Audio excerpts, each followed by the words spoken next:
நல்ல இன்ட்ரெஸ்டிங்கா வாசிக்கிறீங்கன்னு நான் நினைக்கிறேன். நிறைய பேர் கேட்டு எனக்கு அனுப்புங்கன்னு சொல்றாங்க. அனுப்புங்கன்னு சொல்றாங்க. எல்லாரையும் குரூப்ல சேர்த்து விட்டுட்டு எல்லாத்துக்கும் தனித்தனியா அனுப்ப முடியாது. குரூப்ல போடு, நீ பார்த்து தெரிஞ்சு படிங்க அப்படின்னு சொல்லியிருக்கிறேன். அதனால நாம் எல்லா விஷயங்களிலும் கவனமா இருப்போம். நீங்க எப்படியாகிலும் அந்த வசனத்தை வாசிக்க வேண்டும் என்பதே என்னுடைய விருப்பம். கரெக்டுங்களா?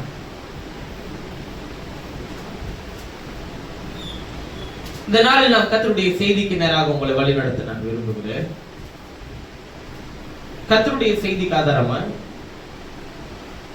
1 சாமுவேல் புத்தகம்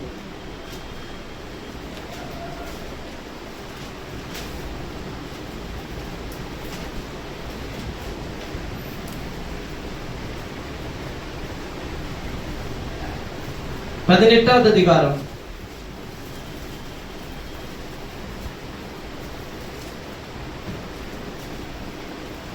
1 சாமுவேல் 18வது அதிகாரம் 28 29 வசனங்களை வாசிக்கிறோம். கர்த்தர் தாவீதோடு இருக்கிறார் என்று சவுல் கண்டறிந்து கொண்டான். சவுலின் குமாரத்தியாகிய மீகாலும் அவனை நேசித்தாள். ஆகையால் சவுல் இன்னும் அதிகமாய் தாவீதுக்கு பயந்து தான் உயிரோடு இருக்கும் நாளெல்லாம் தாவீதுக்கு என்னவா இருந்தான்? சத்துருவா இருந்தான். பாருங்க, சவுலுக்கு இருக்கிற மிகப்பெரிய போஸ்டிங்க யாருக்கு சத்துருவா இருக்கிறது? இஸ்ரவேலுக்கு ராஜாவா இருக்கிறத விட தாவீதுக்கு சத்துருவா இருந்ததா ரொம்ப நாள். புரியுதுங்களா? சரி, ஆதியாகமத்தின் புத்தகம் 26வது அதிகாரம் 27 28.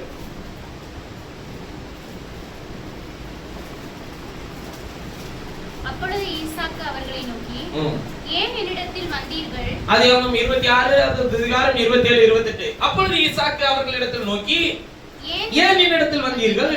நீங்கள் என்னை பகைத்து என்னை உங்களிடத்தில் இராதபடிக்கு துரத்தி விட்டீர்களே என்றான். அதற்கு அவர்கள், நிச்சயமாய் கர்த்தர் உம்மோடே கூட இருக்கிறார் என்று கண்டோம். ஆகையால் எங்களுக்கும் உமக்கும் ஒரு ஆணை ஏற்பாடு உண்டாக வேண்டும் என்று நாங்கள் நிர்ணயம் பண்ணினோம். போதும். இந்த நாள் அற்புதமான சாயங்கால காலை நேரத்திலும் கர்த்தருடைய செய்திக்கு ஆதாரமாய்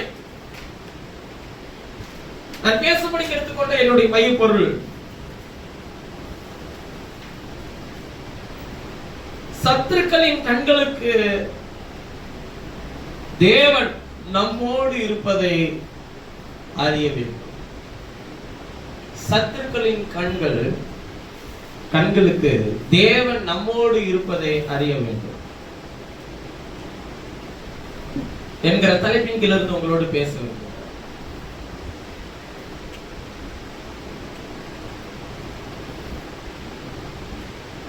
இன்றைக்கு உலகத்திலே வாழ்கிற ஒரு வாழ்க்கையில்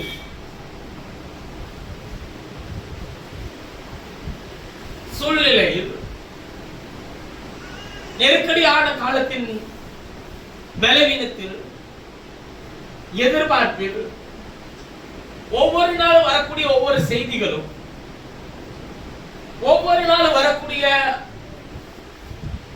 தகவல்களும் நம்மை சில நேரத்தில் அதிர்வடைய செய்து, சில நேரத்தில் என்ன செய்ய போகிறோம் இந்த காலகட்டத்தில் என்றெல்லாம் யோசிக்க வைக்கிறது. தினந்தோறும் சில நாளுக்கு முன்பு எல்லா யுத்தங்களையும் நிறுத்த வேண்டும் என்று சொல்லி ஒப்பந்தங்களை செய்து கொண்டு மிகப்பெரிய நீண்ட ஒரு யுத்தத்தை செய்து கொண்டிருந்த 2 நாடுகளும் ஒரு சமாதானத்தை உடன்படிக்கை ஏற்படுத்தினது, அமெரிக்காவும் ஈரான். சரி, இனிமே எல்லா விஷயங்களும் ஒரு சமாதானமாய் ஒரு சரியாக போகும் என்று நாம் நினைத்துக் கொண்டிருக்கிற வேளையில் கர்த்தர் தான் ஒருத்தரை வச்சிருக்கிறாரு. இந்த பூமியில ஒரு நாடு இருக்கு, இஸ்ரவேல் தேசம். அது தன் யுத்தத்தை மீண்டும் தொடங்கினது. எல்லாரும் ஓஞ்செல்லாம் அவங்க ஓய மாட்டாங்க. ஏன் ஓய மாட்டான்றதை நீங்க பைபிள்ல வாசிட்டு வரீங்க இல்லையா, அதுவே உங்களுக்கு எடுத்து காட்டும். நீங்க நல்லா கவனிச்சு பாருங்க. இஸ்ரவேல் இப்பொழுது யுத்தம் பண்ணி, லெபனானோடு யுத்தம் பண்ணி காசாவோடு யுத்தம் பண்ணி, காசாவோடு யுத்தத்தை நிறுத்திட்டான். ஆனாலும் இன்னைக்கும் தினந்தோறும் 2 பிள்ளைகளை அவன் கொலை செய்து கொண்டேதான் இருக்கிறான். அப்ப அதாவது தொகை கணக்கீட்டின்படி, மரிக்கிறவர்களுடைய கணக்கீட்டின்படி தினந்தோறும் இஸ்ரவேல் தேசத்தினால் காசாவில் இருக்கிற குழந்தைகள் 2 பேர் கொல்லப்படுகிறார்கள் என்பதுதான் வருகிற செய்தி. இப்ப கவனிங்க, இதை பார்த்த ஈரான் தேசம் இஸ்ரவேல் யுத்தத்தை நிறுத்துகிற வரையிலும் நாங்கள் எங்களுடைய சமாதானத்தின் பேச்சு உடன்படிக்கையை நாங்கள் மீறுகிறோம் என்று சொல்லி மீண்டும் எல்லா விஷயங்களையும் அவன் செய்ய துவங்கியிருக்கிறார். இது இப்பொழுது நேற்று நடந்ததல்ல, இதுதான் முன்பில் இருந்து இன்று வரையில் நடந்து வருகிறது. இஸ்ரவேலர்கள் யுத்தம் பண்ண எப்பொழுதும் ஆயத்தமா இருப்பார்கள். இந்திய தேசத்துல ஒரு 5 நாளோ 6 நாளோ பக்கத்து நாட்டோட ஒரு சின்ன யுத்தம் நடந்துச்சு. அதுலயே அவன் சொல்ற, நம்ம நாடு விடுகிற அறிக்கையில் என்ன சொல்றாங்கன்னா, இவ்வளவு ஆயுதங்கள், இவ்வளவு யுத்தத்திற்கான போருக்கான ஆயுதங்களை நாம் செலவழித்து விட்டோம், இவ்வளவு நஷ்டம் ஆயிடுச்சு, இன்னும் இதை திருப்பி கொண்டு வரதுக்கு நமக்கு சில வருஷங்கள் ஆகலாம் அப்படிலாம் சொல்லி சொல்றாங்க. ஆனா அந்த நாட்டுல ஒருத்தவன்ட்ட சண்டை முடிச்சானா அடுத்தவன்ட்ட சண்டை ஆரம்பிக்கிறான், அடுத்தவன்ட்ட சண்டை முடிச்சானா அடுத்தவன்ட்ட ஆரம்பிச்சுக்கிட்டே இருக்கிறான். இவங்களுக்கு ஆயுதங்களா குறையுமா இல்ல செலவுகள் குறையுமா அப்படிலாம் தெரியல பாருங்க. அவன் யுத்தத்தை நடப்பிச்சுக்கிட்டே இருக்கிறான். காரணம், அந்த நாட்டினுடைய அமைச்சர் சொல்லுகிற விஷயம் என்னன்னு கேட்டீங்கன்னா, அதாவது அந்த போருக்கு நியமிக்கிற பாதுகாப்புத்துறை அமைச்சர் அவர் சொல்ற விஷயம் என்னன்னு கேட்டீங்கன்னா, அவங்க ஒரு எல்லையை குறிச்சு வச்சிருக்கிறாங்க. அதுதான் வேதாகமத்தினுடைய எல்லையும் கூட. அதாவது ஆபிரகாம், ஈசாக்கு, யாக்கோபு என்பவர்களுக்கு தேவன் வாக்குத்தத்தம் பண்ணின தேசத்தின் எல்லை அதுதான்.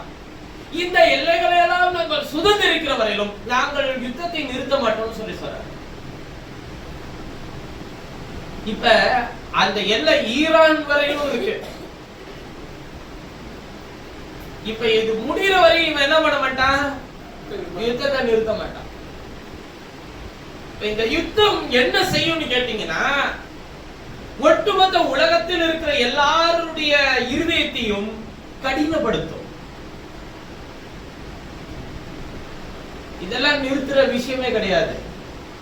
அதாவது என்னன்னு கேட்டீங்கன்னா, இங்க கோயில் கட்டுறது பிரச்சனை இல்ல, அவனுக்கு தேசத்தை பிடிக்கிறது தான் பிரச்சனை. இப்ப அவன் தேசத்தை பிடிக்க என்ன நடக்கும் கேட்டீங்கன்னா, இங்க எந்த அளவிற்கு இஸ்ரவேல் யுத்தத்தை அதிகப்படுத்தி நடத்தி கொண்டே இருக்கிறதோ அந்த அளவிற்கு புரஜாதிக்கான காலம் முடிவடைய போகிறது என்பது உண்மை. நான் ஏன் இதை சொல்றேன்னு கேட்டீங்கன்னா, வேதாகமத்தில் வாசிக்கும் போது எப்போதுமே இஸ்ரவேலுக்கு 2 வித ராஜாக்கள் இருந்தாங்க. ஒருவன் இஸ்ரவேலுடைய யுத்தத்தை முடிவடைய செய்து சமாதானத்துக்கு நேராக நடத்துகிற ராஜா. இன்னொரு ராஜா யுத்தத்தை நடப்பிக்கிறதற்கென்று இருக்கிற நியமிக்கப்படுகிற ராஜா. நீங்க நல்ல கவனிங்க, சவுல், தாவீது இவங்க எல்லாருமே யுத்தத்தை முடிக்கிற ராஜாக்கள் அல்ல, யுத்தத்தை தொடர்ந்து நடத்தி கொண்டு வந்தார்கள். தாவீதுடைய காலங்கள் முடிவடையும் போதுதான் கர்த்தர் தேசத்திலே அமைதி உண்டு பண்ணினார், யுத்தம் ஓய்ந்து போயிட்டுன்னு எழுதியிருக்கும். அப்பதான் தாவீது கர்த்தருக்கு எதை கட்டணும்னு விரும்பினாங்க, தேவாலயத்தை கட்டணும்னு விரும்பினாங்க. அப்ப தேவாலயத்தை கட்டணும்னு அவன் விரும்பினது எப்ப, யுத்தத்தை ஓய பண்ணும் போது. இப்ப ஏன் அவன் யுத்தம் பண்றான்னு உங்களுக்கு தெரியுதா? அவன் எதை கட்டணும், இதுக்கு உலகத்தில் இருக்கிற சில நாடுகளின் எல்லைகளை அவன் கைப்பற்ற வேண்டும். அப்பொழுதுதான் எல்லா நாடுகளும் அவன் கட்டுகிற அந்த தேவாலயத்தின் மீது கவனம் செலுத்தும். அது எப்படி இருக்கும்னு கேட்டீங்கன்னா, அவன் ஆலயத்தை கட்டுறது நெருக்கடியான காலத்தில் அவன் ஆலயத்தை கட்டுவான். எப்பொழுது எந்த விதத்திலிருந்து சத்துருக்கள் அவர்களை தாக்குவார்கள் என்பதை அறியாத காலத்திலே அவர்கள் தேவாலயத்தை கட்டுவார்கள். எல்லாரையும் பகைச்சு வச்சிருப்பான். எஸ்ரா நெகேமியா காலத்துல எப்படி தேவாலயத்தை கட்டினாங்க? ஒரு கையில ஈட்டியையும் யுத்தத்திற்கான ஆயுதங்களையும், இன்னொரு கையில தேவாலயத்தை கட்டுகிறதற்கான கட்டுமான ஆயுதங்களையும் அவர்கள் கருவிகளையும் பயன்படுத்தினார்கள். அதே போல்தான் திரும்பவும் தேவாலயம் கட்டப்படும். இவங்க யுத்தம் நடப்பிக்கிறது என்ன கவனம் நீங்க நினைச்சீங்கன்னா, இவங்க யுத்தத்தை நடப்பிக்க சொல்லி அங்க தேவாலயத்தை கட்ட ரெடி ஆயிட்டு இருக்கிறான். இப்ப சமாதானமா இருக்கும்போது தேவாலயத்தை கட்டணும்னு சொல்லி சொன்னா உலக நாடுகள் எத்தனை ஒத்துக்கும்? இப்ப இஸ்ரவேலுடைய சரியான ஞானத்தை கர்த்தருடைய ஆவியினால் உணர்ந்தவனாய் நான் சொல்லுகிறேன். இஸ்ரவேல் தன் மீது மற்ற நாடுகள், உலக நாடுகள் யுத்தத்தை நடப்பிக்க வேண்டும் என்று விரும்புகிறது. இஸ்ரவேல் தேசத்தின் மீது மற்ற நாடுகள் யுத்தத்தை நடப்பிக்க வேண்டும் என்று விரும்புகிறது. அதுக்கு ஒரு காரணம் இருக்கு. என்னன்னு கேட்டா, அதுக்கு ஒரு ஆள் ரெடியா இருக்கிறான். இவன் தேவாலயத்தை கட்டுகிறதற்கு அவர்கள் முழு சுதந்திரத்தை கொடுக்கிற ஆயத்தத்தோடு இருக்கிறார்கள். இவனுக்கு நாட்டுல இருக்கிற கட்டடம்லாம் இடிஞ்சு போறதெல்லாம் கவலை இல்லை, ஜனலாம் சாவுறதெல்லாம் பத்தி கவலை இல்லை, பொருளாதார வீழ்ச்சி அடைறதை பத்தி எல்லாம் கவலை இல்லை. அவனுக்கு அந்த எருசலேமில் தேவாலயத்தை கட்டணும். அதுக்கு அந்த மசூதியை, அந்த விஷயத்தை அவன் இடிக்க, யுத்தத்தை எல்லா நாடுகளும் அந்த தேசத்தின் மேல் செய்ய இஸ்ரவேல் விரும்புகிறது. அவன் இடிச்சா பிரச்சனை பெருசு, அதனால வேறொருத்தவன் இடிச்சா. இப்ப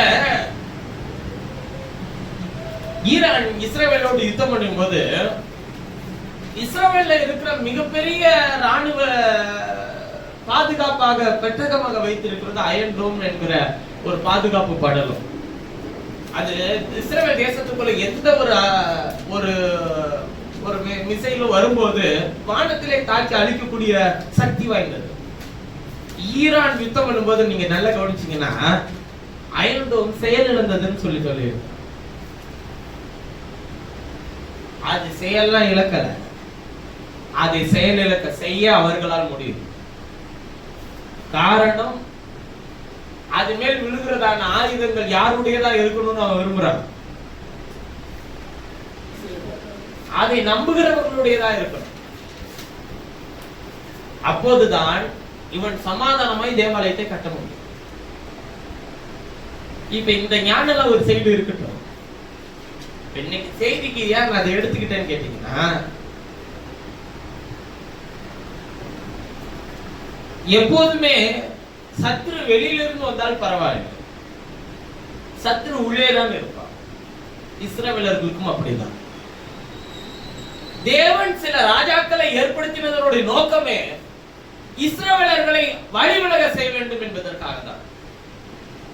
தேவன் சில ராஜாக்களை ஏற்படுத்தினதனுடைய நோக்கம் இஸ்ரவேலர்களை கர்த்தரிடத்துக்கு திருப்புகிறதற்கு தான். இப்ப நியமிக்கப்பட்டிருக்கிற ராஜா இஸ்ரவேலர்களை யுத்தத்தை நடப்பித்து அந்தி கிறிஸ்துவினிடத்துக்கு திருப்புகிறதற்கு ஏற்ற ஒரு ராஜாவா இருக்கிறார்.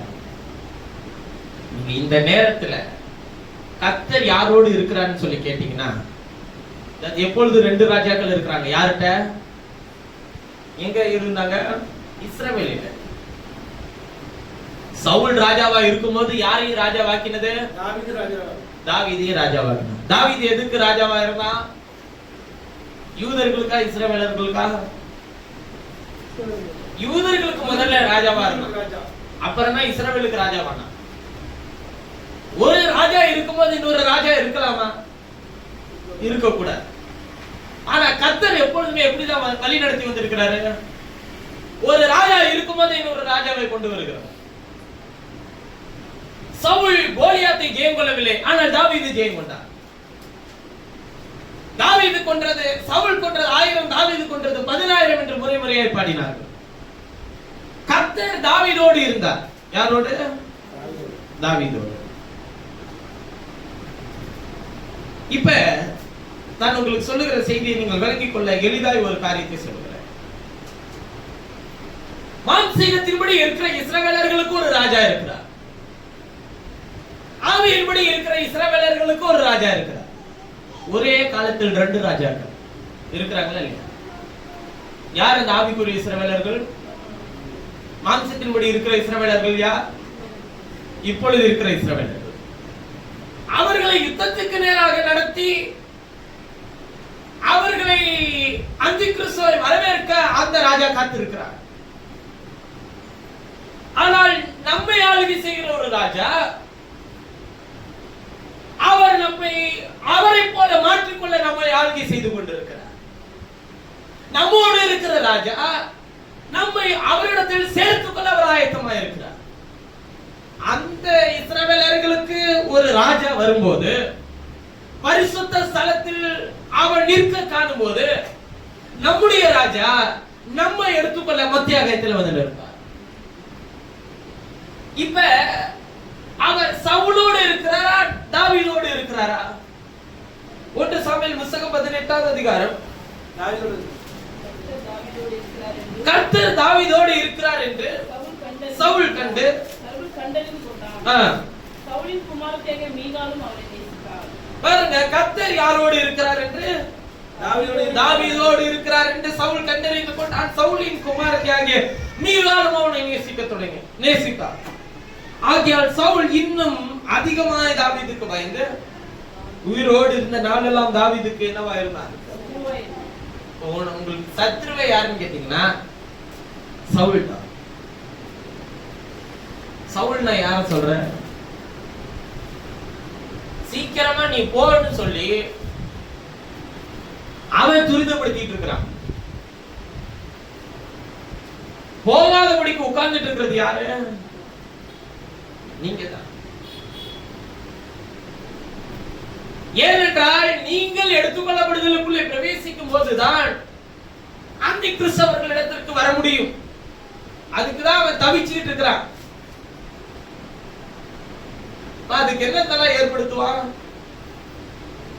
உலகம் முழுவதும் பொருளாதார பிரச்சனைகள், உலகம் முழுவதும் இல்லாத ஒரு பஞ்சங்கள், உலகம் முழுவதும் இல்லாத சில கொள்ளை நோய்கள், இப்படிப்பட்ட எல்லா விஷயங்களும் தொடர்ந்து அவன் செய்து கொண்டே வருவான். உலக நாடுகள் பயப்படும்படிக்கு. ஆனா கர்த்தருடைய பிள்ளைகள் என்ன பண்ண தேவையில்ல, பயப்படவே தேவையில்லை. நாம் கர்த்தர் கேட்ட கிரியைகளை செய்து பயணம் செய்துட்டே இருக்கோம். இப்ப இத நம்ம இதுதான் இனிமேல் நடக்க போகிற சம்பவங்கள். இத கொஞ்சம் நம்முடைய ஜீவியத்துக்குள்ள கொண்டு வருவோம். ஆண்டவர் உங்களை ஒரு பாதையில நடத்த வேண்டும் என்று திட்டம் வைத்திருக்கும் போது, அவர் உங்களை நடத்தி கொண்டு இருக்கும் போது, நல்ல விளங்கிக்கணும், அவர் உங்களை நடத்தி கொண்டு இருக்கும் போது,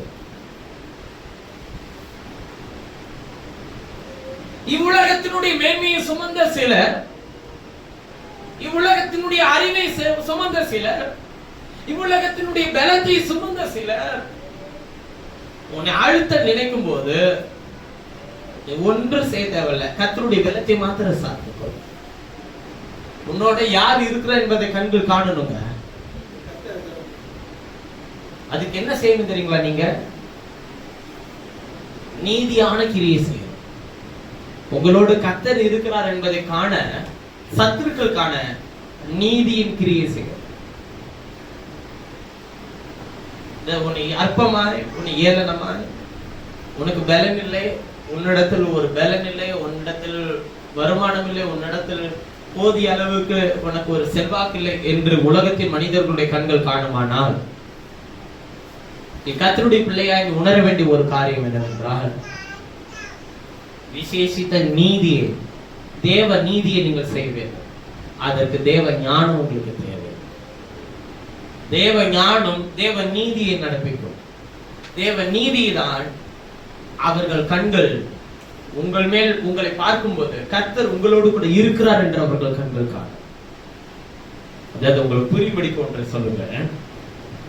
பலி செலுத்த பலிபீடத்துக்கு ஆபேலும் காயினும் வந்தார்கள். ஆனால் ஆபேலுடைய காணிக்கையை தேவன் அங்கீகரித்தார், காயினுடைய காணிக்கை அங்கீகரிக்கவில்லை.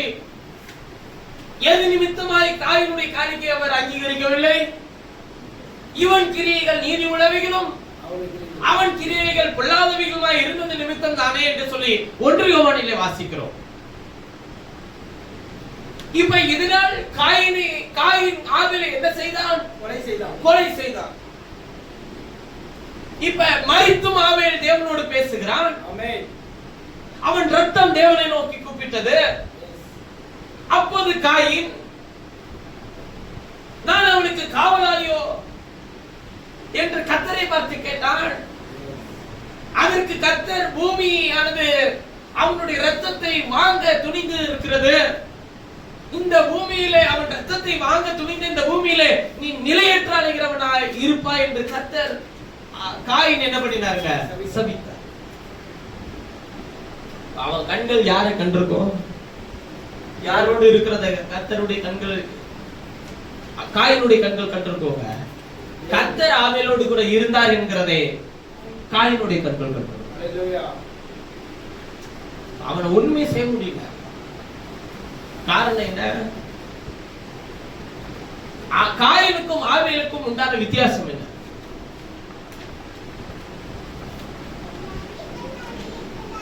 ஒரே ஒரு வித்தியாசம் தான், வெளிப்பாட்டின் ஞானம். இந்த ஞானம் உலகத்தின் ஞானத்தை விட வல்லமையானது. உலகத்தில் இருக்கிற திறமைசாலிகளுக்கு இருக்கிற ஞானத்தை விட வல்லமையான ஞானம் எதுன்னு கேட்டீங்கன்னா வெளிப்பாட்டின் ஞானம். இந்த ஞானம் தான் உங்களுக்கு எனக்கு இப்ப தேவை. இந்த டைம்ல தேவை, இந்த காலத்தில் தேவை. ஏன்னா நீங்க உலகத்தின் ஞானத்தை வைத்து உலகத்தில் இருக்கிற அறிவாளிகளை ஜெயம் கொள்ளவே முடியாது. உலகத்தில் இருக்கிற கல்வி ஞானத்தை வைத்து உலகத்தில் இருக்கிற கல்வியாளர்களை ஜெயம் கொள்ள முடியாது. உலகத்தில் இருக்கிற படித்த மேதாவிகளுடைய ஞானத்தை வைத்து படித்தவர்களுடைய ஞானத்தை ஜெயம் கொள்ள முடியாது. உங்களுக்கு எது தேவைன்னு கேட்டீங்கன்னா அதோடு சேர்த்து தேவனை அறிகிற அறிவு தேவை. அதுதான் உங்களை விசேஷித்தவர்களாய், ஒரு வித்தியாசப்பட்டவர்களாய் உங்களை அவர்கள் கண்களுக்கு முன்பாக காண்பிக்கும். ஒரே வழிவிடம் தான். காயினுடைய வழியை கர்த்தர் அங்கீகரிக்கவில்லை. ஆபேலுடைய வழியை கர்த்தர் அங்கீகரித்தார். காரணம், இவன் வழியில ரத்தம் இருந்தது. நீ செய்கிற கிரியிலே ஜீவன் இருக்க வேண்டும். பேசுகிற வார்த்தையிலே ஜீவன் இருக்க வேண்டும். உன்னுடைய எண்ணங்களுக்குள்ளே ஜீவன் இருக்கணும். யோசனையில ஜீவன் இருக்கணும். சத்துரு உன்னை ஜெயம் கொள்ளவே முடியாது. நீ உலகத்துல இருக்கிறவனை போல நீ யோசிச்ச கிரியைகளை பார்த்த நடப்பிக்கிறீங்க அப்படின்னா நீ இந்த உலகத்தில் செத்தவனை போல இருக்க. யோசனை, உன்னுடைய கிரியைகள், உன்னுடைய எண்ணங்கள், உன்னுடைய திட்டங்கள் எல்லாவற்றிலும் ஜீவனாகிய கிறிஸ்து உன்னிடத்திலிருந்து வெளிப்பட வேண்டும். அதுக்கு கொஞ்சமாச்சு என்ன செய்யணுங்க? முயற்சி செய்யணும்.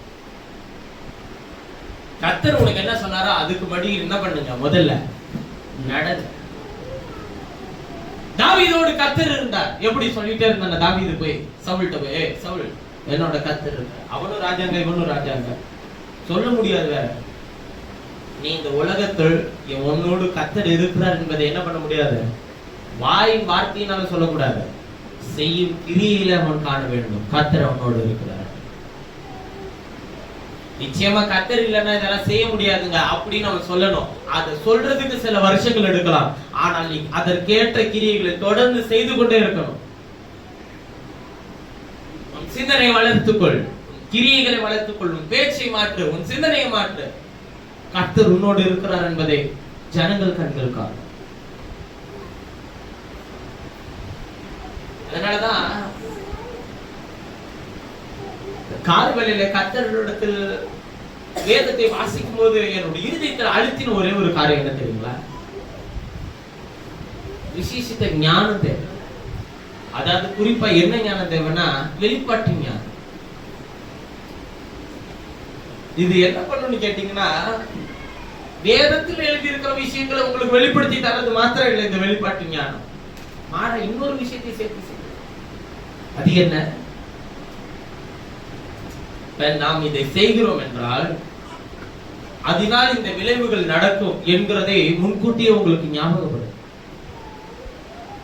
செய்கிறதுக்கு முன்பே இந்த தேவன் அறிகிற இந்த ஞானம் இருக்குல்ல, இது என்ன செய்யணும்னு கேட்டீங்கன்னா, நாம இதை பேசுறோமே, இதனால அடுத்து இந்த விளைவுகள் சம்பவிக்கும் என்பதை தேவன் ஞாபகப்படுத்துவார். இப்ப இந்த ஞானம் இருந்துச்சுன்னா நீங்க பேசுற வார்த்தையில எப்படி இருக்கும்? ஒரு கட்டுப்பாடு. இந்த வார்த்தையை சொல்றோமே, நாளைக்கு அது நம்ம இடத்துக்கு வரும்ன்றத கர்த்தர் அப்படி நிமிஷத்துல உங்க கண்ணுக்கு முன்னாடி காட்டிட்டு போவார். நீங்க வார்த்தையை விட முடியுமா? கட்டுப்பாடு வரும். இந்த காரியத்தை நாம் செய்ய போகிறோம், ஒரு வேலையை நாம் செய்ய போகிறோம். அந்த வேலையை எப்படி செய்தால் நலமா இருக்கும் என்கிற அந்த ஞானத்தை உங்களுக்கு என்று விசேஷமாய் தருவார். எல்லாரும் செய்யற மெத்தடு தான் பிரதர். அதுக்குள்ளே தேவன் ஒரு விசேஷத்தை ஞானத்தை வைத்திருக்கிறார். இது என்னோட யோசனைக்கே தோணவே இல்லையா? உனக்கு எப்படி தோணுச்சு? கர்த்தர் உங்களோட இருந்தால் அந்த ஞானத்தை கொடுக்கிறார். சின்ன விஷயம் தான் பெரிய காரியத்தை செய்யும். சின்ன மாற்றம் தான் பெரிய விஷயங்கள் உங்களோட ஜீவியத்தில் கொண்டு வரும். அதனாலதான் எப்போதுமே எந்த நேரத்திலுமே எப்படி இருக்கணும்னு கேட்டீங்கன்னா, கர்த்தாவே இந்த காரியத்தை துவக்க போகிறார். என்னுடைய ஞானம் ஒரு சைடு இருக்கட்டும், இதை படித்திருக்கிறேன், இதை கற்றிருந்திருக்கிறேன், இதை குறித்ததான அனுபவம் எனக்கு இருக்கு, நல்லா இருக்கட்டும். எப்பொழுதுமே கற்றுக்கொள்கிறவர்களை போல ஒரு ஞானத்தை கத்தெடுத்திருந்து என்ன பண்ணணுங்க? கேட்டு பெற்றுக்கொள்ள வேண்டும். இதை நீர் எப்படி செய்ய விரும்புகிறீர்? எனக்கு கற்றுத்தார். எனக்கு அதை செய்ய வைக்க உதவி செய்ய முடியும் பலத்தை எனக்கு தார். அப்ப அந்த ஞானம் இல்லைன்னா இந்த உலகம் உங்களை மதிக்காது. அந்த ஞானம் இல்லைன்னா இந்த உலகம் உங்களோடு கூட கர்த்தர் இருக்கிறார் என்பதை அவர்கள் கண்கள் என்ன பண்ணாது? காணாது. இன்னைக்கு உங்களுக்கு எனக்கு எது தேவைன்னு கேட்டீங்கன்னா, இந்த ஞானம் தேவை.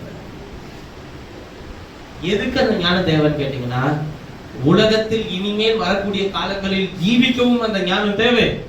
உலகத்தில் கர்த்தருக்காக ஜீவிக்கவும் அந்த ஞானம் தேவை. உலகத்தில் மாம்சீக வாழ்க்கை வாழ்றதுக்கும் அந்த ஞானம் தேவை. உலகத்தில் ஆவிக்குரிய ஜீவியை வாழவும் அந்த ஞானம் தேவை. இல்லைன்னா உங்களை யாரும் இந்த உலகத்திலிருந்து காப்பாற்றவே முடியாது. ஏன்னா அப்படிப்பட்ட பாவத்தில், அசுத்தத்தில், அவநம்பிக்கைக்குள் உலகம் உங்களை கொண்டு போய் கொண்டிருக்கிறது. உலகத்தின் அறிவு உங்களை கொண்டு போய் கொண்டிருக்கிறது. எதை பத்தி தெரிஞ்சுக்க மாட்டேங்கிறான். அனுபவ ரீதியான கல்வின்னு ஒண்ணு இருக்குல்ல, அதாவது படித்த ஏட்டின் கல்வி வேறு, அனுபவத்தின் கல்வி வேறு. அனுபவ ரீதியான கல்வியை ஒருத்தவங்கள்ட்ட இருந்து கேட்டு கத்துப்போம் அப்படிங்கிற அந்த எண்ணங்கள்லாம் என்ன பண்றது இல்ல, வரதில்லை. நம்ம என்னவா இருக்கிறோம், நம்ம ஒரு பெரிய நிலையில இருக்கிறோம் அப்படிங்கிற எண்ணங்களை நமக்குள்ளே வளர்த்து கொண்டு நாம் கற்றுக்கொள்ள தவறுகிறோம். தேவனிடத்திலிருந்து கற்றுக்கொள்ளவும் தவறுகிறோம். பைபிள்ல கூட நம்ம படிக்கிற நம்மளே எல்லா விஷயத்தையும் தெரிஞ்சுக்க முடியும், உங்களால தெரிஞ்சுக்க முடியாது. அதை நான் தாழ்மையோடு சொல்றேன், உங்களால் தெரிந்து கொள்ள முடியாது. நீங்க படிக்கிற எல்லா விஷயத்தையும் உங்களுக்கு தெரியப்படுத்தினா தேவனுடைய அனுக்கிரகம் தேவை. சில நேரத்தில் சில ஊழியர்கள் பேசுகிற விஷயத்தை கூட கேட்டுருவோம். உங்களோடு பேசுற கர்த்தர் என்னோட பேசுவார். இதை தெரிந்து கொள்ள தேவன் எனக்கு உதவி செய்வார், நிச்சயமா செய்வார். ஆனால் எல்லாருக்கும் அல்ல என்பதை முதல்ல தெரிஞ்சுக்கிட்டு நீங்க படிங்க. அதான் சொல்றாரு, அவனவனுடைய பிரயோஜனத்துக்கு என்று ஆவின் வரங்களை அவனவனுக்கு என்று அவர் என்ன பண்ணுகிறார்? பகிர்ந்து கொடுக்கிறார். எல்லா விஷயத்தையும் எல்லாருக்கும் கொடுக்கல. அதனாலதான் நீங்கள் ஒவ்வொருவரையும் தனிப்பட்ட முறையில நீங்கள் கனப்படுத்தி மகிமைப்படுத்தும்படிக்கு தேவன் உங்களை நியமித்து வைத்திருக்கிறார். எல்லாருக்கும் எல்லாத்தையும் கொடுத்துறாரா?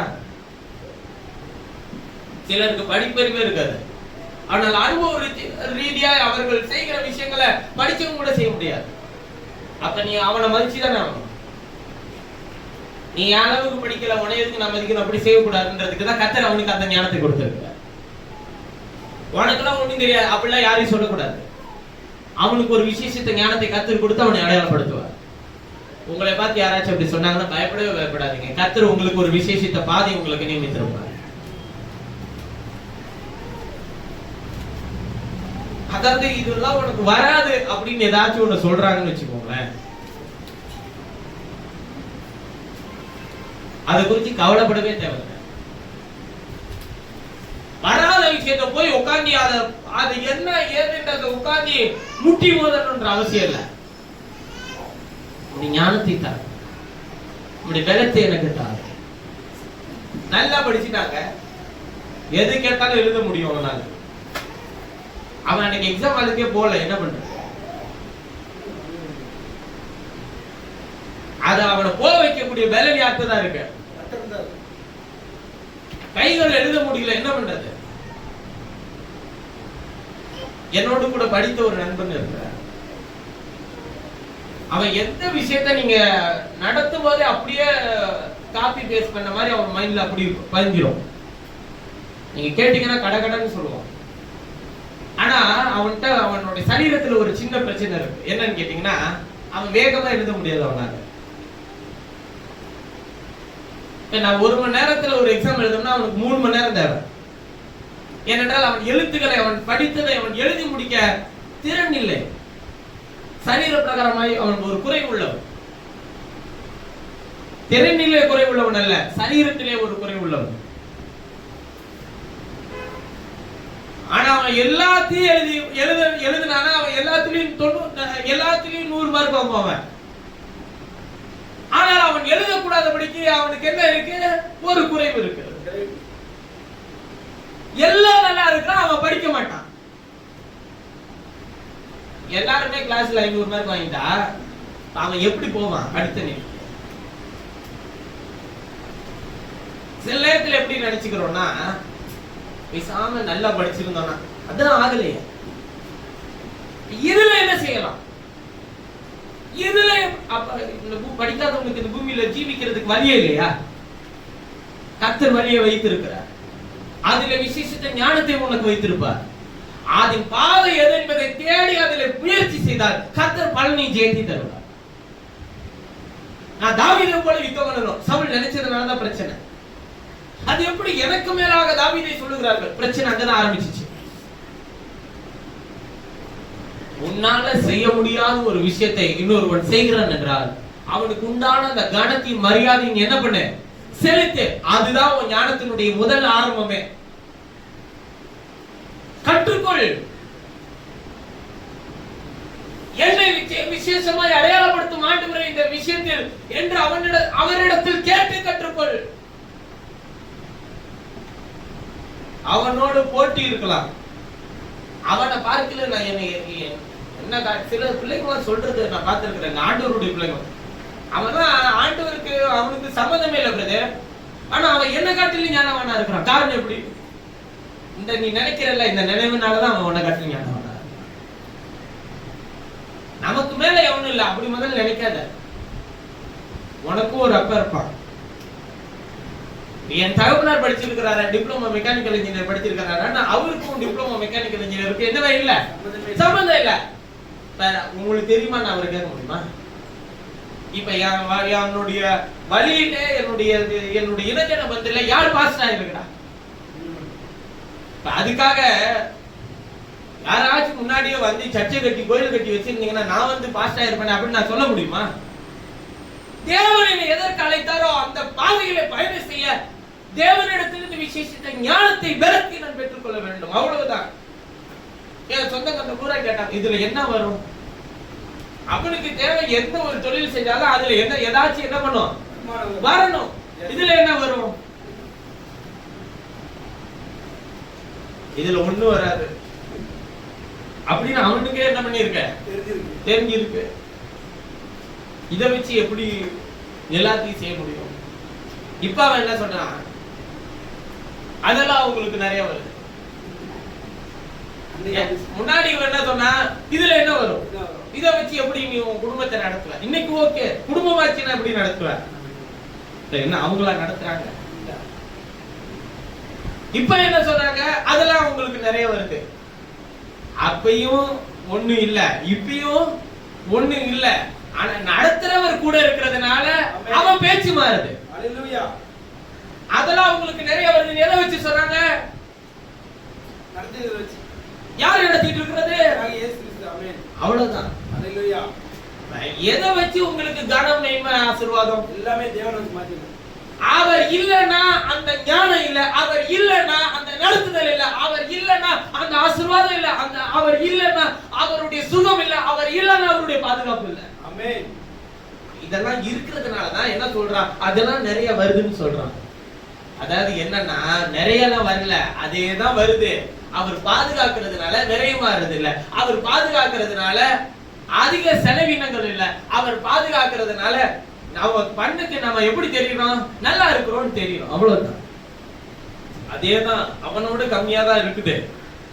ஆனா அவனை விட ஒரு விஷயம் நம்மள்ட்ட எக்ஸ்ட்ரா இருக்கு. அது என்னன்னு கேட்டீங்கன்னா அவருடைய பாதுகாப்பு, அவருடைய நடத்துதல், அவருடைய ஞானம், அவருடைய பலன். ஒண்ணுமே இல்லைனாலும் சந்தோஷமா சுத்திட்டு இருக்கானே, புலம்ப மாட்டேங்கிறானே நம்மளே மாதிரி. அவனுக்கு பிரச்சனையே அவனுக்கு அதான், யார மாதிரி புலம்புறது இல்ல. கஷ்டம்னு சொல்றான், எது கேட்டாலும் கொடுத்துறா முதல்ல. அப்ப என்ன தோணும் அவனுக்கு, நல்லா இருக்கிறேன்னு தோணும்.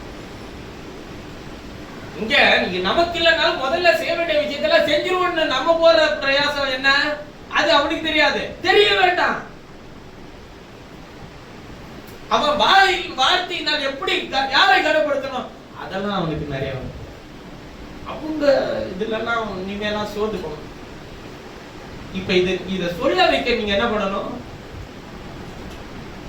பேச்சிலும் நடக்கையிலும் கிரியிலும் முயற்சி செய்யணும். நாம அவன்கிட்ட போயிட்டு நானே ரொம்ப பஞ்சத்துல இருக்கேன், எனக்கு ஏதாச்சும் நீ கொஞ்சம் கொடுத்தீங்கன்னா நான் கொஞ்சம் நல்லா இருப்பேன். அவங்க சொல்றாங்க உன் புண்ணியத்துல நான் நல்லா இருக்கேன், இன்னும் நான் நிறைய புண்ணியம் பண்றேன், நீ நல்லா. நாம எப்படி சொல்றோம் அவன்கிட்ட போய், ஏதோ உங்க புண்ணியத்துல.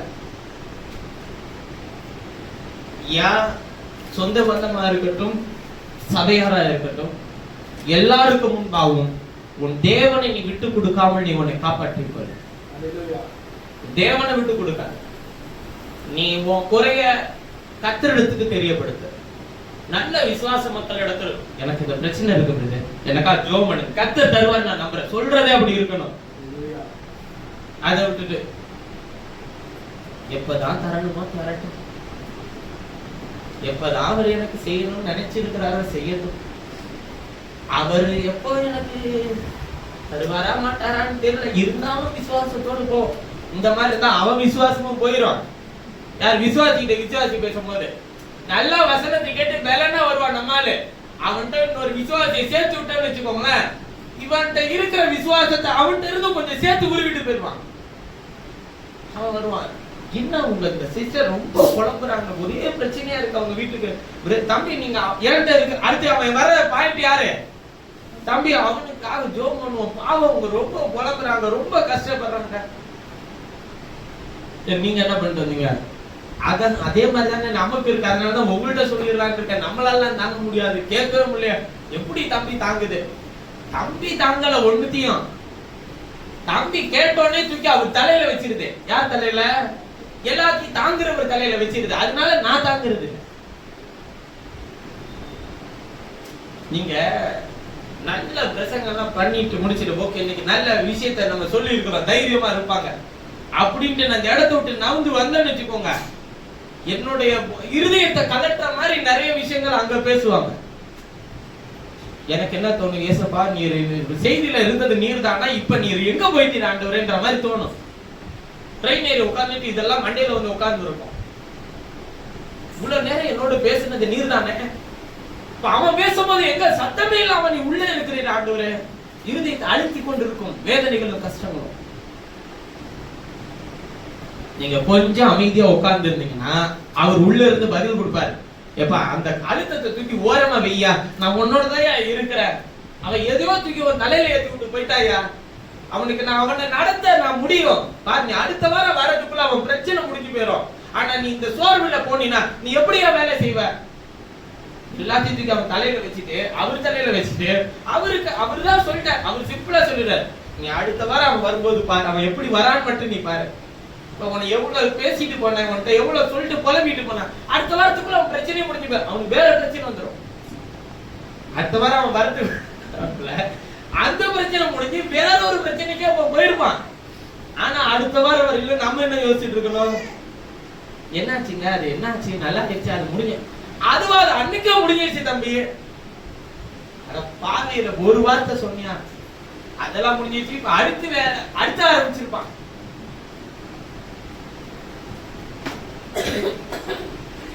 சிலர் என்ன பண்றதுன்னா, தம்பிட்டே சொல்லக்கூடாதுன்னு தம்பி நினைக்குதாட்டு. இல்ல அப்படிலாம் நான் நினைக்கல. அட்லீஸ்ட் அது முடிஞ்சிருச்சுன்னாச்சு ஒரு வார்த்தை என்ன பண்ணுங்க, சொல்ல முடியல ஒரு மெசேஜ். ஓகே நான் நல்லா இருக்கிறேன், எனக்கு ஒண்ணும் இல்லை, நான் நல்லா இருக்கிறேன், போன வாரம் இருந்த பிரச்சனைக்கு இந்த வாரம் கத்தர் நல்லா வச்சிருக்கிறேன். ஒரு செய்தி வராது, நல்ல செய்தியெல்லாம் வரவே வராது. அழுகை, புலம்பல், வேதனை, கஷ்டம், கண்ணீர், என்ன செய்வது என்று திளைக்கிற நேரத்துல எல்லாம் என்னுடைய நம்பரும் என்னையும் என்ன பண்ணுவாங்க ஞாபகம் வரும். நல்லா இருக்கிறேன், கத்தர் நல்லா வச்சிருக்கிறாரு, நான் அதெல்லாம் சாப்பிட்டேன், இன்னைக்கு நான் வெளியே போனேன், போய் ஷாப்பிங் பண்ண கத்தர் உதவி செய்தாரு. இனிமே பாரு பிரதர், பில்லு முதற்கொண்டு உன் வீட்டு உன் போன்ல வந்துடும். சந்தோஷமா இருக்கும். ஒன்னாச்சு சொல்றீங்களா நீங்க? அதுல நம்முடைய சகோதரன் தான் கரெக்டா அவரு எல்லாருக்கும் சொல்லுற. எதுக்கு இந்த ரொம்ப தனிப்பட்ட முறையில எல்லாம் சொல்ல தேவையில்ல, பொதுவா வச்சிடறேன், நீ பார்த்து தெரிஞ்சுக்க, நான் நல்லாதான் இருக்கிறேன், வேலை முடிஞ்சு போச்சு. அதுலயே நான் தெரிஞ்சுப்பேன், ஓகே மனுஷன் நல்லா இருக்கிறாரு. இல்லன்னா தெரிஞ்சுப்பேன் மனுஷன் ஏதோ சோகத்துல இருக்கிற, கத்தாவை உதவி செய்ய. போன் பண்ணலாம் விசாரிக்க மாட்டேன், கேட்க மாட்டேன். அவர் சோகத்தை அவர் பகிர்ந்துக்கணும்னு நினைக்கிறாரு, சரி ரைட்டு வச்சுட்டு.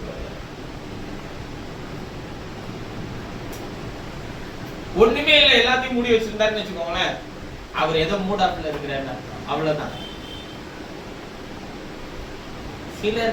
சிலர் எல்லாம் பார்க்கவே தேவையில்ல, ஸ்டேட்டஸ் எல்லாம் பார்க்க தேவையில்ல, அவங்கள வர வச்சு பிரைஸா சொல்ல வச்சாலே போதும், தெரிஞ்சு போயிடும். ஓகே இது மனநிலையே சரியில்லை, வேற ஒரு வித்தியாசத்துல வந்திருக்கு.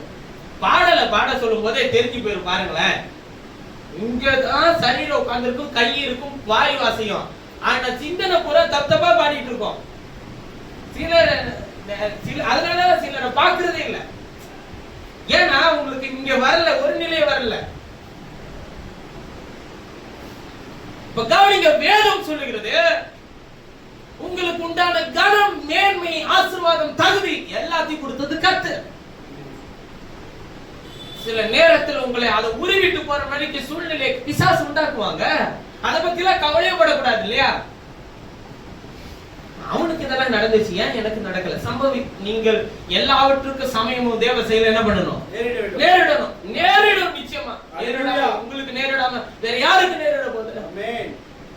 ஒருவேளை இது என் வாழ்க்கையில நான் அனுபவிக்காம பெறுவோம், இதை நான் பெற்றுக்கொள்ளாம பெறுவோம் இல்ல. தேவன் இருக்கிற வரையிலும் அந்த அவநம்பிக்கைக்கு இடமே இல்லை. தேவன் அதை உங்களுக்கு தர வல்லவராக இருக்கிறார். ஆமென். கர்த்தர் செஞ்சிட்டாருன்னு சொல்லு, அதுக்கப்புறம் உனக்கு எதுவும் நடக்காது. சொல்ல முடியுமா உங்களால?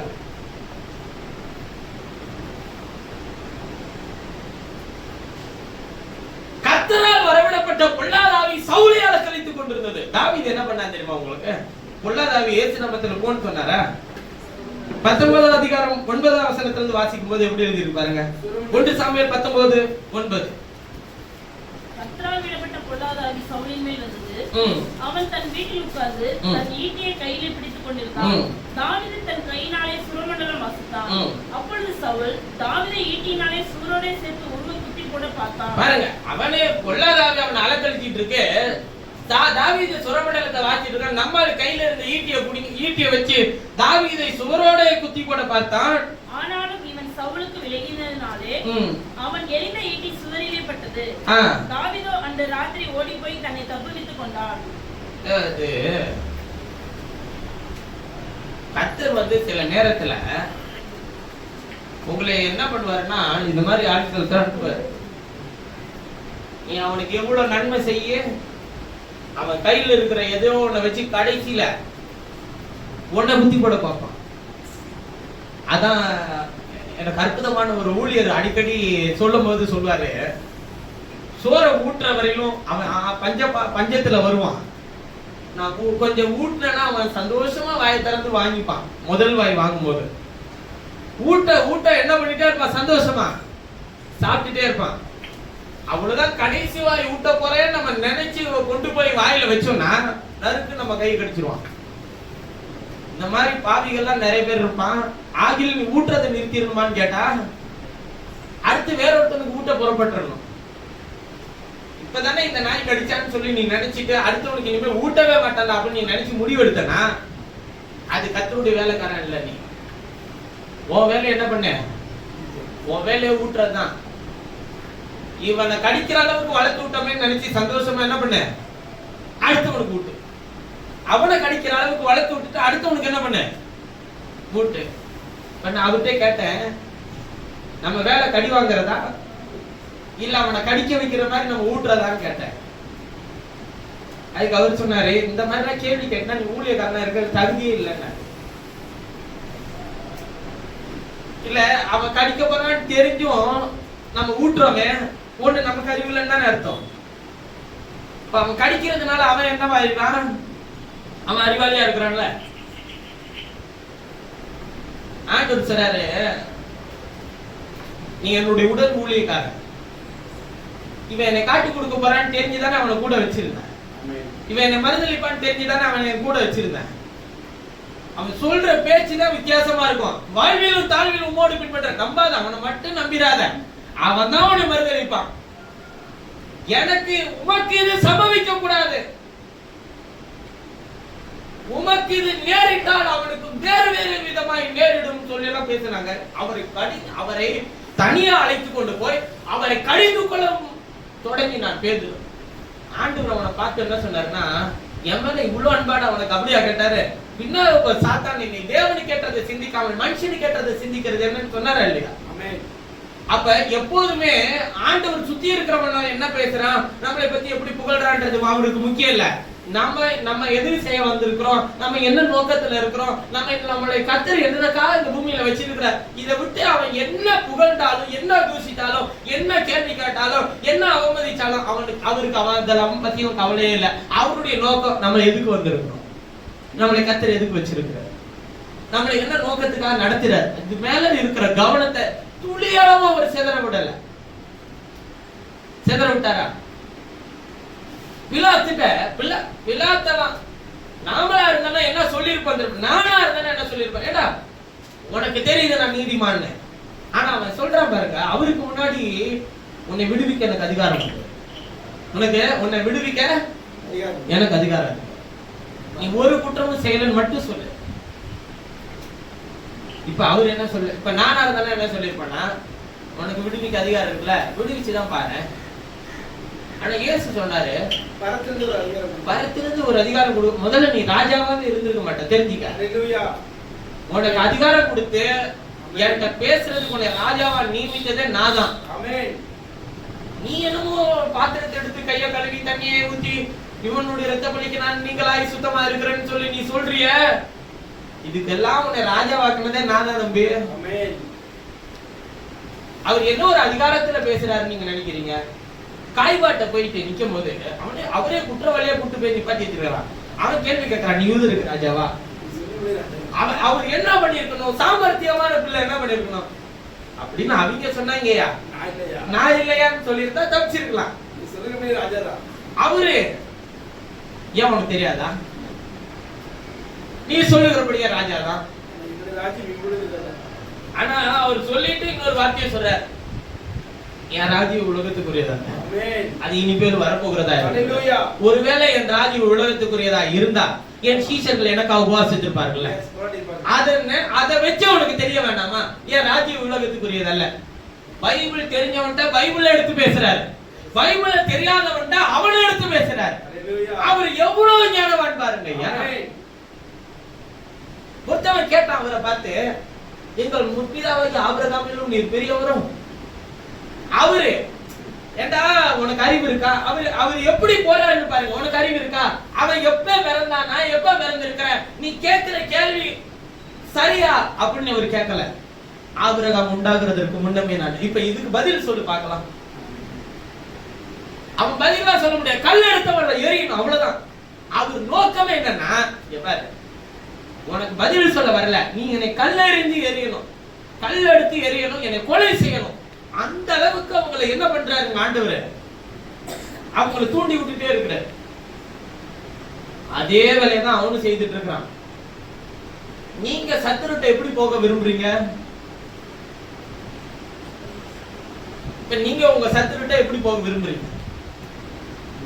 இப்போ உங்களை பார்த்து ஒருத்தன் கேள்வி கேட்கறான், உனக்கு தெரியுமான்னு கேட்பீங்க தானே? சரிதானே? உனக்கு தெரியுமா, என்னை பத்தி இப்படி எல்லாம் பேசுறேன், உனக்கு தெரியுமா? ஏன் தேவையெல்லாம் பேசுற? இப்படி எல்லாம் பேசுவீங்கல்ல. ஏசு அப்படி பேச மாட்டார். இன்னும் வேற ஏதாவது வார்த்தைகள் இருந்தாலும் சேர்த்து பேசுவார். அவரு நாள்தோறும் அவரை குற்றம் முடிக்கிறதுக்காக அவரிடத்திற்கு போனாங்களாம்.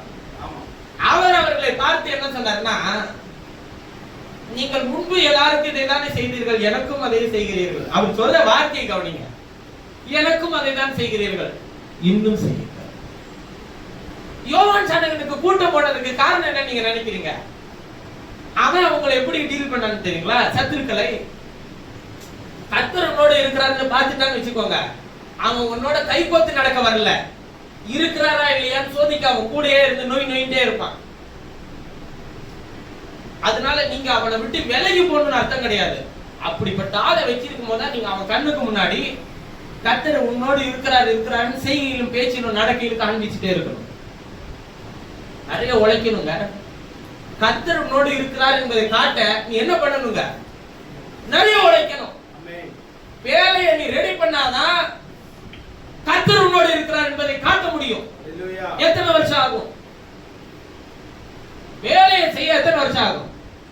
பேச்சு ரொம்ப ஈஸி, ஒரு நிமிஷத்துல அள்ளி உதிரி விட்டுட்டு போயிட்டே இருக்கலாம். நான் யார் தெரியுமா, எப்பேற்பட்ட ஆள் தெரியுமா, கர்த்தரினோடு தரிசனம் தெரியுமா, அங்கே கர்த்தரை நான் அந்த தோட்டத்திலே உலாவினதை நான் கண்டே தெரியும். அப்படிலாம் பேசுறதெல்லாம் பிரச்சனை இல்லை. வேலை செய்யணுங்க. அதுக்கு தயாரா? அது கொஞ்சம் கர்த்தர், நீங்கள் சும்மா இருக்கிறீர்கள், கர்த்தர் உங்களுக்காக யுத்தம் செய்வாருன்னு சொன்ன இருக்கிறேன். யுத்தம் தான் செய்வார். நீ யுத்தத்துல நீ சும்மா இரு, நான் உங்களுக்காக யுத்தம் பண்றேன்னாரு. எங்கேயாச்சும் யுத்தத்துக்கு சட்டியும் தீவட்டி எடுத்துட்டு போய் பாத்துருக்கீங்களா? அவர் இருந்தா அப்படி செய்ய சொல்லுவார். யுத்தத்துக்கு சட்டி எடுத்துட்டு போக சொல்லுவாரு. அவன்கிட்ட போய் பேசு, சமாதானமா போற இடத்துல இவர் அப்படி பேச சொல்ல மாட்டாரு. எங்க யுத்தத்தில் கற்று தேர்ந்த ஒருத்தவன் இருக்கிறான். அவன் யுத்தம் பண்ண போறதுக்கு நான் என்ன யுத்தம் பண்ணட்டுமான்னு சொல்லி கேட்டா அவர் சொன்னாரு, நீ போய் அந்த பள்ளத்தாக்கில தங்கிரு, முசுக்கட்டை செடிகளில ஒரு இறைச்சலின் சத்தம் கேட்கும், அதுக்கப்புறம் போ, அதுக்கு முன்னாடி போனா நீ தோத்துருவ. அவர் சொல்றாரு. அவன் எப்ப அந்த சத்தம் கேட்கறது, அவன் எப்ப யுத்தத்தை நடப்பிக்கிறது. சத்துருக்கள் எங்க இருந்தார்கள் தெரியுமா? அந்த பாளையத்துல இருந்தான். தாவீதுக்கும் சத்துருவுக்கும் சில அடி தூரங்கள் தான் இருந்துச்சு. ஆனா கர்த்தர் சொல்றாரு, இறைச்சல் சத்தம் கேட்கறதுக்கு முன்னாடி கைய வச்ச நீ தோத்து போயிடுவ. அது நீ கொல்றதுக்கு உனக்கு எல்லா வித்தியும் தெரிஞ்சிருந்தாலும் கர்த்தர் சொல்றாரு, நான் சொல்ற வரைக்கும் நீ பொறுமையா இரு. பேசுனா பேச வேணாம், அமைதியா போலன்னா இங்க போ, அமைதியா போகாத நீ பேசுங்க. சமாதானமா இருக்கதானே நீ விரும்புற ஆண்டவரே, சமாதானமா இல்ல இவனோட நீ சமாதானமா இருக்கணும், நீ போ உன் வேலையை போய் பாருன்னு. நீங்க இது எல்லாத்தையும் எப்படி தெரிஞ்சுக்கணும்னா, யார்கிட்ட சமாதானமா போகணும், யாருகிட்ட சமாதானமா போக கூடாது அப்படின்றத தெரிஞ்சிருக்குன்னா அவர் நல்லா உங்களுக்கு ஒரு முன் உதாரணமா வச்சுட்டு போயிருக்கிறார். நீங்க வேதத்தை அறியாத புறஜாதிகளிடத்தில் இயேசு பேசுனதை போய் எடுத்து வச்சு தனியா எழுதிருங்க. வேதத்தை தெரிஞ்சு வச்சிருக்கிற ஆசாரியர்கள், லேவியர்கள், அப்புறம் நீதிமான்கள், பரிசுத்தவான்கள்ட்ட இயேசு பேசுனதை தனியா எழுதிக்கோங்க. அவங்க ரெண்டு பேர்கிட்ட எப்படி பேசி இருக்கிறாருன்னு பாருங்க. நூற்றுக்கு அதிபதி வந்தான், வீட்டுல வேலைக்காரன் சுகம், அவன் வீட்டுல இருக்கிறவனுக்கு பிரச்சனை இல்லை, அவன் வீட்டுல வேலைக்காரன் சுகமா இருக்கிறான், சுகவீனமா இருக்கிறான். என் வீட்டுக்கு வர்றதுக்கு கூட நான் பாத்திரம் இல்லை ஆண்டவரே ஆகிரும் வார்த்தையே. அது அவன் சொல்லும்போது அவர்கிட்ட சொல்றான், நான் 100 பேருக்கு அதிபதி, நான் ஒருவனை போ என்றால் போகிறான், வா என்றால் வருகிறான், நீர் என் வீட்டிற்கு வருகிற, நான் பாத்திரம் இல்லை, நீர் ஒரு வார்த்தை சொல், வேலைக்காரன் சுகம் அடைவான். இவர் ஏற்கனவே நல்ல பிரசங்கம் பண்ணுவாரு, அவன் ஒரு கண்டென்ட் வேற எடுத்து கொடுக்குறான். அவரு சொல்றாரு, இஸ்ரவேலர்களுக்குள்ள கூட நான் இப்படிப்பட்ட விசுவாசத்தை பார்க்கல. அவங்க ஒரு திட்டிட்டு அவனை சொல்றாரு, இப்படி அநேக கிழக்கிலும் மேற்கிலும் இருந்து வந்து ஆபிரகாம், ஈசாக்கு, யாக்கோபு என்பவர்களோடு கூட பங்கு இருப்பார்கள். அந்த சொன்ன அந்த நிமிஷத்துல வேலைக்காரன் சுகமடைந்தான் வீட்டுக்கு. இவன்கிட்ட இப்படி பேசுறாரா? இன்னொருத்தவன் ஆண்டவன் ஓய்வு நாளில் சுகமாக்குறது சரியா? எதை எடுத்துட்டு வந்துட்டாங்க? ஓய்வு நாள். அப்ப அவனுக்கு என்ன தெரியுது? ஓய்வு நாள் தெரியுது. அவரு சொல்றாரு, அவன்கிட்ட எப்படி பதில் சொல்றாரு? ஓய்வு நாள் சுகமாக்குறது சரியான்னு நீ கேக்குறிய, நல்ல கேள்விதான். பைபிள்ல எங்க எழுதி இருக்கு? அப்படி கேட்கல அவரு. அவர் என்ன சொல்றாரு? பாவிகளை மனம் திரும்ப அழைக்கவே நான் உலகத்திற்கு வந்தேன். உங்க கேள்வி கேட்டானா இவர் வேற ஒரு பதில் சொல்லுவார். ஆனா அந்த கேள்விக்கான பதில் தான் அது. ஆனா அது யாருக்கு தெரியாதுன்னு கேட்டீங்கன்னா அவனுக்கு தெரியாது, கேட்கிறவனுக்கு தெரியாது. இவர் ஆனா அதுக்கான பதில் தான் சொல்லுவார். அழைக்க வந்தேன். பிணியாளிக்கு வைத்தியம் தேவையே தவிர நல்லவா இருக்கிறவனுக்கு தேவையில்லை அப்படின்னு அவர் சொல்றாரு. சுகமுள்ளவனுக்கு வைத்தியம் தேவையில்லை அப்படின்னு அவர் சொல்றாரு. சொல்லிட்டு நாம கேட்ட கேள்வி என்ன? ஓய்வு நாளில் சுகமாக்குறது சரியா? அதுக்கு பதில் சொல்லிட்டாரு இவரு. ஆனா அந்த பதில் அந்த கேள்விக்கு தகுந்த பதில் கிடையாது அப்படின்னு அவனுக்கு சொன்னோம். அதான் பதில். இதோடு சேர்த்து இன்னொரு வார்த்தையை சேர்த்துக்கிறார். ஓய்வு நாள் தேவனுக்குரியதா அல்லது தேவன் ஓய்வு நாளுக்குரியவரா? அவரு ஓய்வு நாள் தேவனுக்குரியதா மனுஷனுக்குரியதான்னு கேள்வி கேட்கல. அவர் கேட்டாரு, ஓய்வு நாள் தேவனுக்குரியதா இல்ல தேவன் ஓய்வு நாளுக்குரியவரான்னு கேட்டாரு. இவன் யோசிக்கிறதுக்கு அவன் கேள்வி மறந்து போயிடும். இப்ப என்ன சொல்ல வர்றாரு இவரு என்னவா சொல்றாருங்க? ஓய்வு நாள் உனக்குடா, அது தேவனுக்குரியது. தேவனுக்கு ஓய்வு நாளே இல்ல. நான் ஓஞ்சிட்டேன்னா நீ எப்படி இருப்ப? அதாவது ஓய்வு நாள் யாருக்குரியது? மனுஷனுக்குரியது, தேவனுக்குரியது. அந்த நாளில் யாதொரு சாதாரண வேலையை செய்யக்கூடாது. ஓய்வு நாள் யாருக்குரியது? தேவனுக்குரியது. தேவனுக்கு ஓய்வு நாள் இருக்கா? எதுக்கு ஓய்வு நாள் கொடுத்தாரு உங்களுக்கு? கர்த்தரை ஆராதிக்க. தேவனுக்கு ஓய்வு நாள் எதுக்கு? அவரு ஆராதிக்கப்படுறாரு யாரையாச்சும். அததான் அவர் சொல்றாரு, நீ என்ன ஆராதிக்க ஓய்வு நாள் உனக்கு தேவை. என்ன ஆராதிக்க வரவனுக்கு ஒரு பலவீனத்தோட இருக்க, அவனை சுகமாக்க எனக்கு ரைட் இருக்கியா? இப்ப இது அவனுக்கு புரிஞ்சிச்சா? அவனுக்கு புரியல. ஆனா இவருக்கு நல்லா புரியும். ஒருத்தன் வந்தான், வாலிபன், ஐஸ்வர்யன் வாலிபன். ஆண்டவரே, நித்திய ஜீவனை சொன்ன நேரா போயிட்டான். அங்க எங்க நேரா நித்திய ஜீவனுக்கு போயிட்டான். நித்திய ஜீவனை சுதந்திரிக்க என்ன செய்யணும்? கற்பனை கைக்கொள். ஒரே வார்த்தையில் முடிச்சார். பேசாம வாய் முட்டி போயிருந்தானா பிரச்சனை இல்லை. அவன் சொன்னான், இதெல்லாம் சிறு வயது முதல் கொண்டு கற்று அதாவது கடைபிடித்து வருகிற ஆண்டவர் சொன்னாரு. அப்ப எல்லாத்தையும் தர்தர் கொடுத்து என்ன பின்பற்றா? அவன் மனவடிவாகி அவரை விட்டு போய் விட்டான்னு சொல்லி. ஏன் இதுல என்ன அவன் மனவடிவானான்னு நீங்க நினைக்கிறீங்க? எல்லாத்தையும் கை கொள்றேன்னு வாய் தான் சொல்லிச்சே தவிர அவன் கிரியை செய்யல.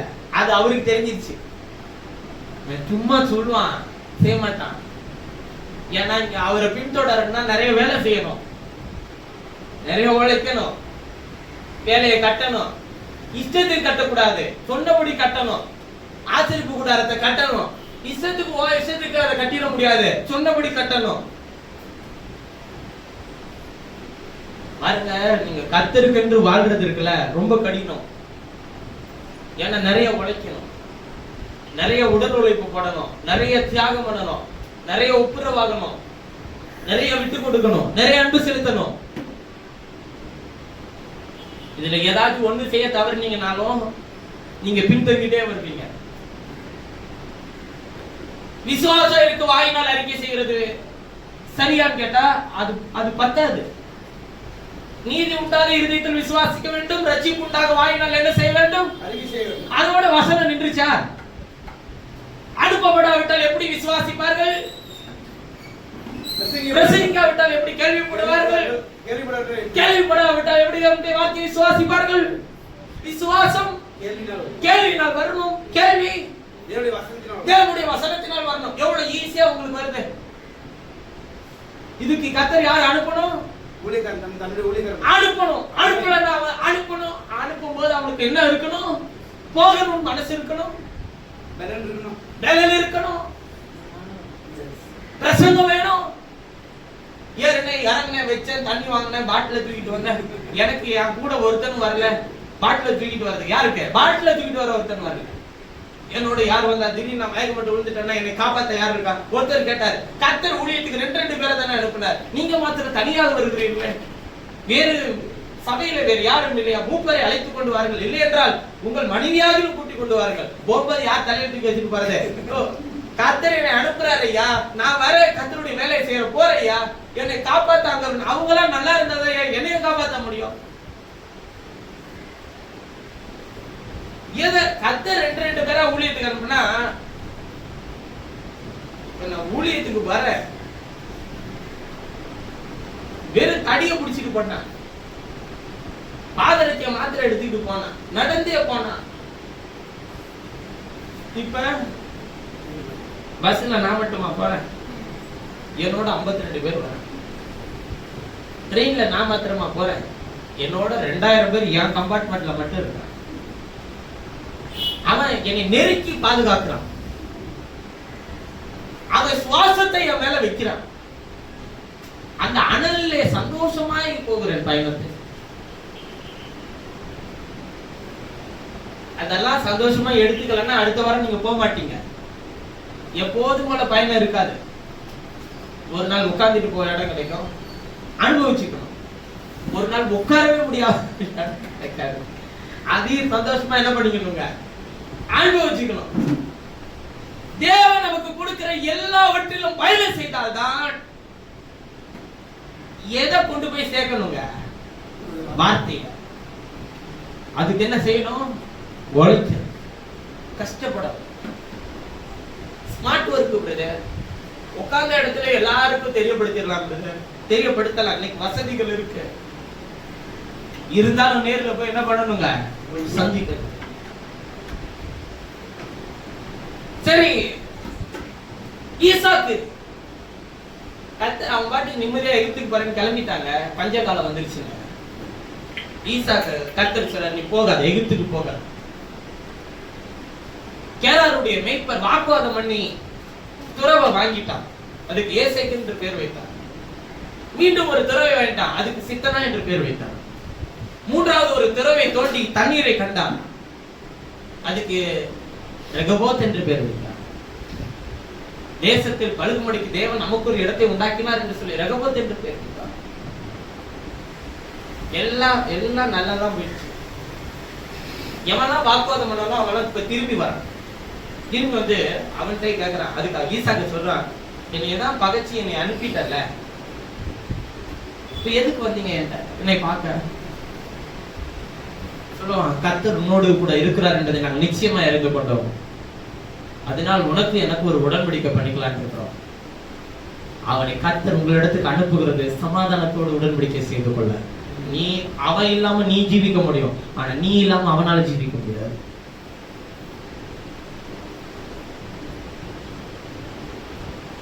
ஒரு உதாரணம் சொல்லி முடிச்சார். நீங்கள் இருக்கிற வரையில தான் இந்த பூமியில சமாதானம் இருக்கும். இந்த பூமியை விட்டு எடுத்துக்கொள்ளப்படுகிற அந்த நிமிஷத்தில் சமாதானம் பூமியை விட்டு எடுத்துக்கொள்ளப்படும். ஜனங்கள் ஒருவரை ஒருவர் கடித்து பச்சிப்பார். இன்றைக்கு நீங்கள் வாழ்ந்து கொண்டிருக்கிற அந்த வாழ்க்கை அப்படிப்பட்ட வாழ்க்கை தான். ஒண்ணுமே இல்லைங்க, எல்லார் கையிலும் போன் இருக்கு. யாரு என்னன்னா கேட்கவே மாட்டான், பார்க்கலாம் மாட்டான், உன்னை அழிக்கிற மாதிரி பேசுவான். என்ன நடந்துச்சுன்ற உண்மையெல்லாம் தேவையில்லை, உன்னை அழிச்சிரும். மிகவும் மோசமான காலகட்டத்திற்குள் உலகம் பிரவேசிக்கும், கர்த்தருடைய சபையும் பிரவேசிக்கும். அதுக்கு சபை வச்சிருக்கிற திறந்து விட்டு இருக்கிற வாசல் எது தெரியுமா? சபைக்குள்ள அரசியல் வந்துருச்சு. இதுதான் நல்ல ஒரு அடையாளம். ஆண்டவர் சபைக்கு வரப்போகிறது உன்னுடைய அடையாளம். என்னைக்கு இவன் பாபிலோனுக்கு போனா நீங்க நினைக்கிறீங்க? பாபிலோனுக்கு எதனால போனான்னு உங்களுக்கு தெரியுமா? அடிமையா எதுக்கு போனா? எசேக்கியா ராஜா தன் தேசத்தை சுற்றி பார்க்க வந்ததான புறஜாதி ராஜஸ்திரியின் இடத்தில் கூட்டிக் கொண்டு போய் தேவனுடைய ஆலயத்தில் இருக்கிற எல்லா பணிமுட்டுகளையும் தேவன் கொடுத்திருக்கிற சம்பாத்தியங்களையும் ஆசைகளையும் அவர்களுக்கு விவரித்து காண்பித்தார். கடந்த வாரத்தில் சபையில சில அரசியல்வாதிகளை ஏற்றி வைத்து பிரபலியமான ஊழியர்கள் அவர்களுக்காக வேண்டுதல் செய்கிறார்கள். அதுக்கு அவங்க கொடுக்கிற வாக்குத்தத்தம் என்ன தெரியுமா? உங்களுடைய கால்கள் சத்துருக்களின் வாசல்களை எளிதாய் சுதந்தரிக்கும் என்று கர்த்தர் ஆபிரகாமுக்கு வாக்குத்தத்தம் பண்ணினார். அதே வாக்குத்தத்தத்தை கர்த்தர் உங்கள் கட்சிக்கு தருகிறான்னு சொல்லி ஒரு ஊழியக்காரர் சொல்றாங்க.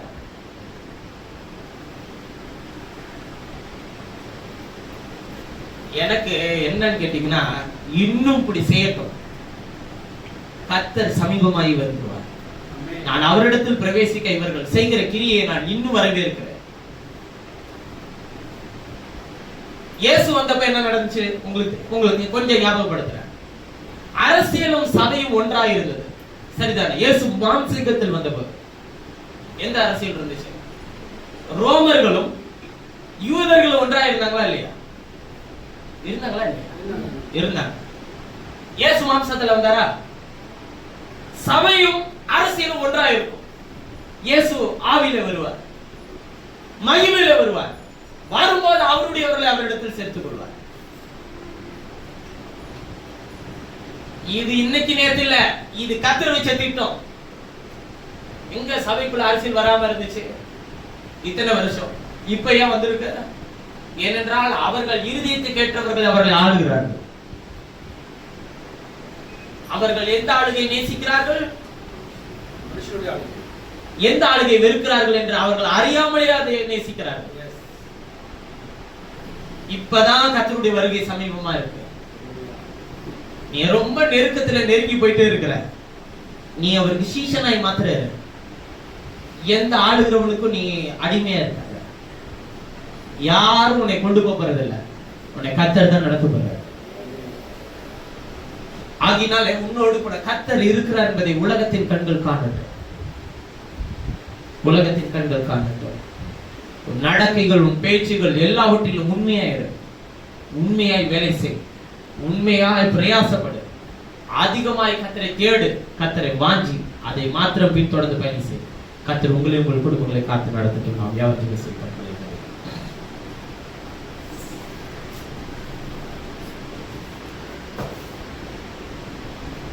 கேராருடைய மேய்ப்பர் உன்னிடத்தில் சம்பந்தங்களை கவருவார்கள். அதனால் நீ கர்த்தரை விட்டு பின்வாங்க வேண்டும் என்ற அர்த்தம் அல்ல. நீ எதிலே நிலைத்திருக்க வேண்டுமோ அதில் உறுதியாய் தரித்து யாரை பின்பற்ற வேண்டுமோ அவரை மாத்திரம் பின்பற்ற. அவருக்கு முக்கியத்துவம் கொடு, அவரை நேசி, அவரை ஆராதி, அவரை உயர்த்து, அவரை மேன்மைப்படுத்த, அவரை மேன்மைப்படுத்த, அவரை கனப்படுத்த, அவர் உன்னை உயர்த்துவார்.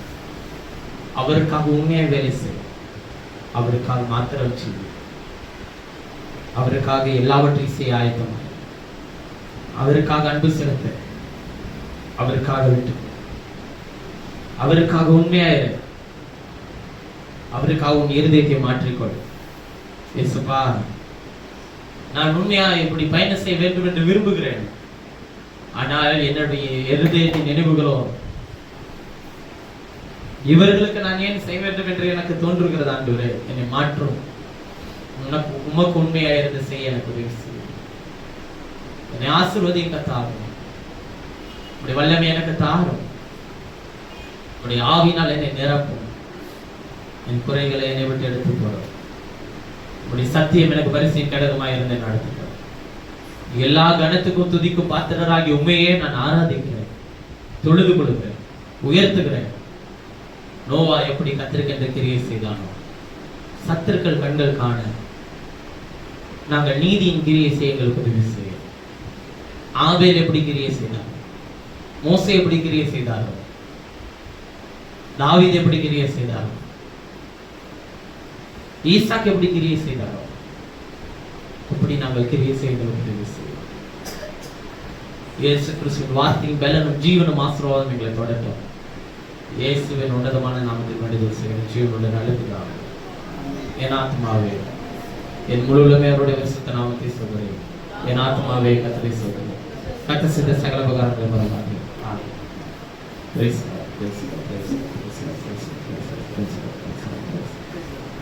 என்னை நினைக்கப்பட்ட எல்லா